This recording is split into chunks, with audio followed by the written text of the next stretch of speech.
Hello everyone, कैसे हो आप सब। आई होप कि आप सब अच्छे होंगे।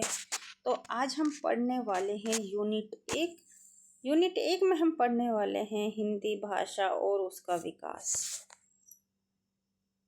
जो कि ये हमारी पहली यूनिट है। हिंदी भाषा और उसका विकास। हिंदी की ऐतिहासिक पृष्ठभूमि।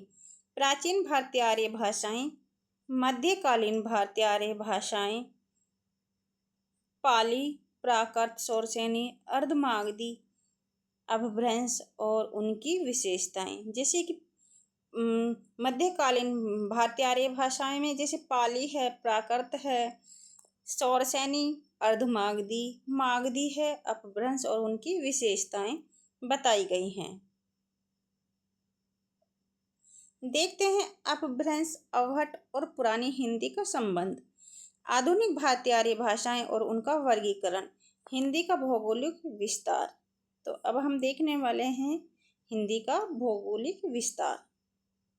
हिंदी की भाषाएं, हिंदी की उपभाषाएं जैसे पश्चिमी हिंदी है, पूर्वी हिंदी, राजस्थानी, बिहारी तथा पहाड़ी वर्ग की उनकी बोलियां। आगे हम देखते हैं खड़ी बोली, ब्रजभाषा और अवधी की विशेषताएं। हिंदी के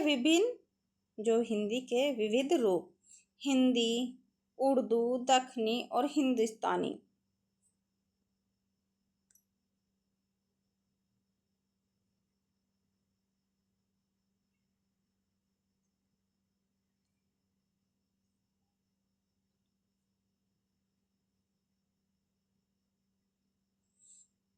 आगे देखते हैं हिंदी का भाषिक स्वरूप। जो हिंदी की स्वनिम व्यवस्था है, खंडे और खंडेतर हिंदी की ध्वनियों के वर्गीकरण का आधार है।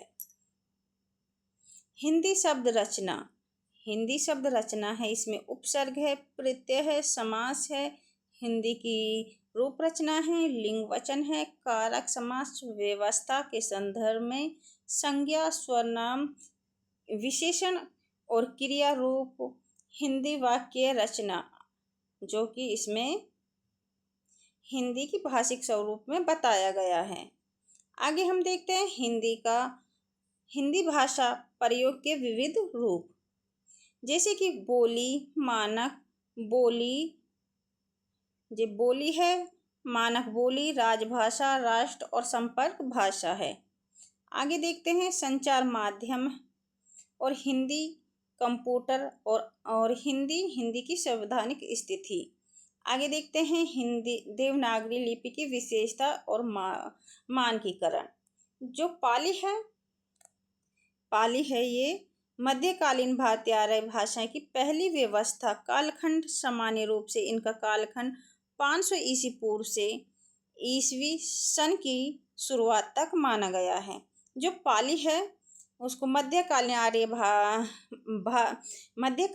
आर्य भाषा को पहली व्यवस्था कालखंड सामान्य रूप से इसका कालखंड 500 ईस्वी पूर्व से ईसवी सन की शुरुआत तक माना गया है। इसके नामकरण। अब हम इसके नामकरण देखते हैं। विभिन्न विद्वानों ने पाली शब्द की उत्पत्ति अलग अलग शब्दों से मानी है। इनमें से कुछ व्याख्याएं इस प्रकार हैं। पाली की उत्पत्ति पल्ली अर्थात ग्राम से स्वीकार किया जा सकता है। इस जो पाली है, पाली से तात्पर्य होगा ग्रामीण भाषा।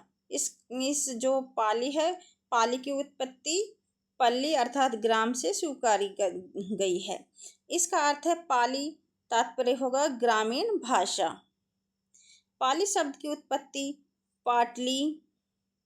पाटलिपुत्र से भी मानी गई है। इस संदर्भ में पाली का अर्थ होगा मगध की भाषा। पाली शब्द का तीसरा संबंध है जो पंक्ति से माना गया है। बुद्ध वचनों में जो पंक्तियां प्रयुक्त की गई हैं उन्हें भी पाली कहा जाता है।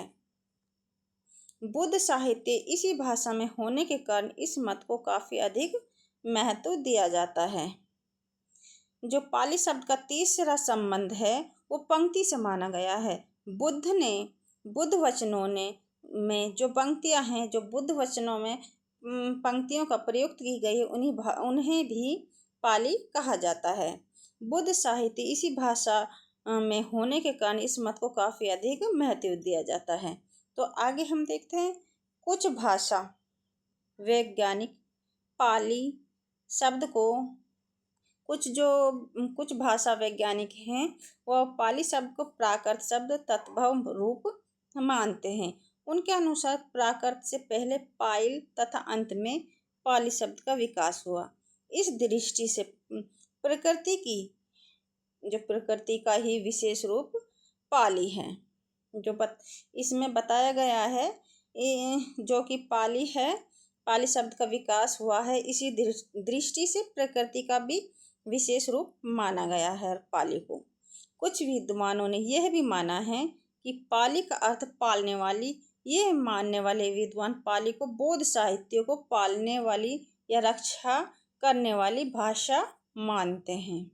जो कि कुछ विद्वानों ने पाली का अर्थ पालने वाली या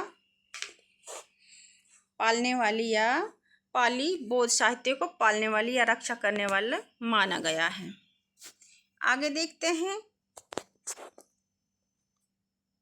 विद्वान आचार्य विधुशेखर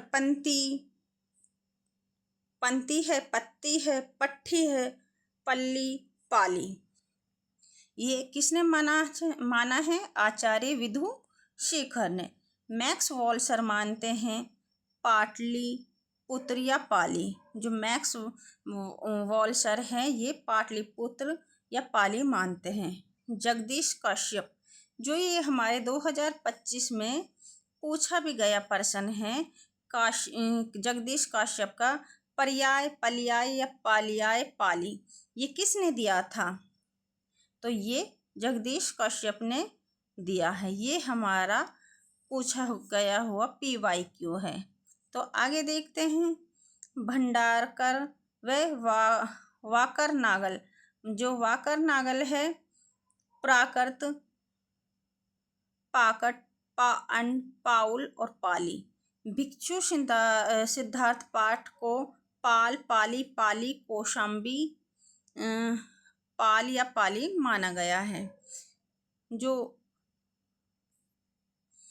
कि उद्यान, आगे देखते हैं, 1 मिनट फ्रेंड्स। हाँ,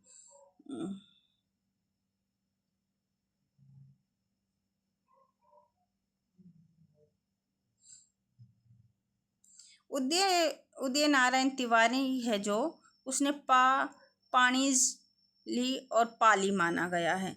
भाषा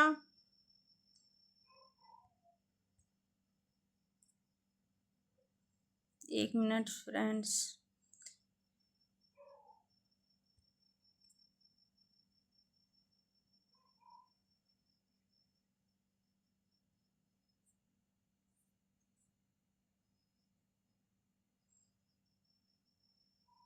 जो कि भाषा वैज्ञानिक की सामान्य मान्यता यह है कि पाली शब्द का वास्तविक संबंध पवित्र या प्राकृत शब्द से है। पंक्ति से इसलिए की है ये भाषा मूलतः बौद्ध साहित्य से संबंधित है तथा प्राकृत से इसलिए भाषिक स्वरूप की दृष्टि से यह प्राकृत से काफ़ी मिलती जुलती है।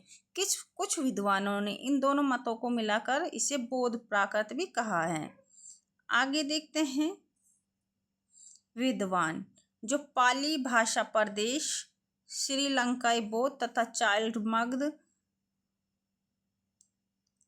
वेस्टरगार्ड तथा स्टेन कोनो है जो उज्जैनी या विंध्य प्रदेश है। ग्रिएशन व राहुल मगध आल्डेन वर्ग कलिंग सुनीति कुमार चटर्जी मध्य देश की बोली देवेंद्र नाथ शर्मा मथुरा के आसपास का भूभाग है। जो कि उदय नारायण तिवारी है मध्य देश की बोली स्वर मान्य मत पाली भाषा का प्रदेश मध्य देश की बोली को स्वीकार किया गया है। सामान्य विद्वानों की मान्यता यह है कि यह भाषा मथुरा और उज्जैन के बीच के क्षेत्र में विकसित हुई थी, किंतु धीरे धीरे इतनी व्यापक हो गई कि बुद्ध ने अपने धर्म के प्रचार के लिए इस भाषा के माध्यम बनाया। जो उदय नारायण तिवारी के अनुसार जो मध्य देश की बोली है स्वरमान्य मत पाली भाषा का प्रदेश मध्य देश की बोली को स्वीकारा गया है। और सामान्य विद्वानों की मान्यता यह है कि भाषा मथुरा और उज्जैन के बीच के क्षेत्र में विकसित हुई थी, किंतु धीरे धीरे इतनी व्यापक हो गई कि जो बुद्ध ने अपने धर्म के प्रचार प्रसार के लिए भाषा को माध्यम बनाया गया। ये हमारे कुछ हमने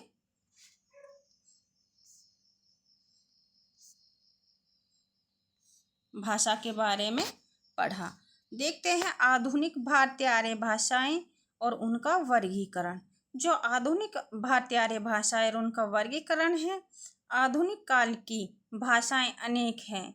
हिंदी में उनमें एक है जो भारतीय आर्य भाषाओं की बड़ी बहन और सबसे अधिक जन समूह द्वारा बोली समझी जाती है। इस पुस्तक का विषय भी हिंदी की 3 कालक्रमिक स्थितियाँ हैं, जैसे प्राचीन हिंदी 1000 से 1400 ईस्वी, मध्यकालीन हिंदी है जो 1400 से 1850 और आधुनिक हिंदी है जो 1850 ईस्वी से अब तक माना गया है।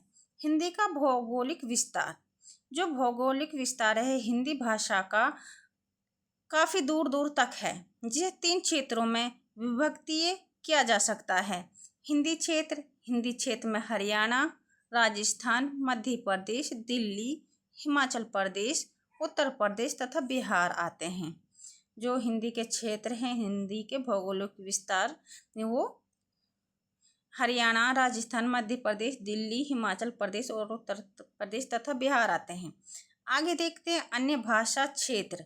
इनमें कर्नाटक तथा आंध्र प्रदेश के दक्षिणी हिंदी वाले भाग एवं कलकत्ता, बम्बई तथा अहमदाबाद आदि माना गया है। भारत के हिंदी भाषा क्षेत्र के बड़े नगरों के बिखरे हुए कुछ हिंदी भाषी छोटे छोटे क्षेत्र आते हैं। भारत के हिंदी भाषी क्षेत्र के बड़े नगरों के बिखरे हुए कुछ हिंदी भाषी छोटे छोटे क्षेत्र आते हैं। तो देखते हैं भारतेतर क्षेत्र है जो भारत के बाहर भी कई देशों में हिंदी भाषी लोग बड़ी संख्या में रहते हैं, जैसे Mauritius, Fiji, Suriname, Trinidad, Tajikistan, दक्षिणी अफ्रीका, अमेरिका के न्यूयॉर्क में। इनके अतिरिक्त हांगकांग, मलेशिया, सिंगापुर आदि पूर्वी देश में हिंदी भाषा है।